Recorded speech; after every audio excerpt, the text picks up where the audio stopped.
حج کا سیزن شروع ہو گیا ہے، حج کی فلائٹیں جانی شروع ہو گئی ہیں، لوگ حج پہ جا رہے ہیں۔ حج پہ جو لوگ جا رہے ہیں، ایک بات سن لو میری غور سے،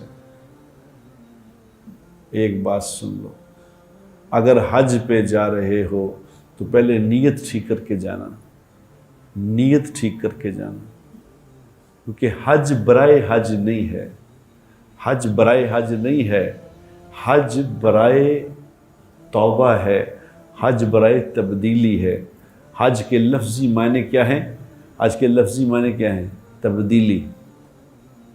اللہ نے ایسے ہی اس کا نام رکھا حج، مطلب تبدیلی، کہ اب جو کچھ میں نے کر لیا بس ختم، اب میری زندگی بدل جائے گی۔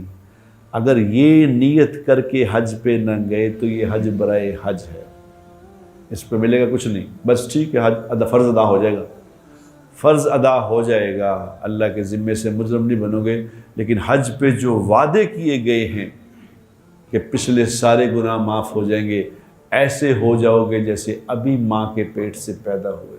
اس طرح اللہ دھو دیں گے حج والے کو کہ جیسے ابھی ماں کے پیٹ سے پیدا ہوا ہے، ابھی۔ اس لیے کہتے ہیں کہ حج کے بعد جو مر گیا وہ تو معصوم مر جائے گا اسے۔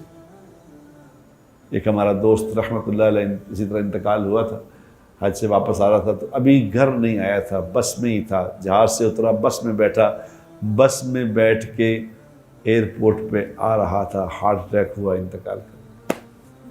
لیکن بہت اللہ والا آدمی تھا وہ، بہت اللہ والا تھا۔ دو موتیں بہترین موت ہوتی ہے، ایک حج کے بعد، ایک رمضان کے بعد، بہترین موت۔ وہ ہمارا دوست تھا مقصود سایہ رحمۃ اللہ تعالی علیہ، وہ اس کو اللہ نے نصیب فرمائی تھی، یہ موت نصیب فرمائی۔ تو حج پہ جانے والے میرا یہ پیغام ہے کہ ابھی سے حج پہ جانا شروع ہو گئے ہیں، خدا کے لیے اپنی نیت ٹھیک کر کے جانا، اپنی نیت پکی کر کے جانا کہ میں نے اب بدل کے آنا ہے، گیا تھا میں کچھ اور، آؤں گا کچھ اور۔ اگر تو یہ حج کر کے آئے تو پھر انشاءاللہ تعالی یہ حج تمہاری نجات کا ذریعہ بن جائے گا، ورنہ حج برائے حج ہے۔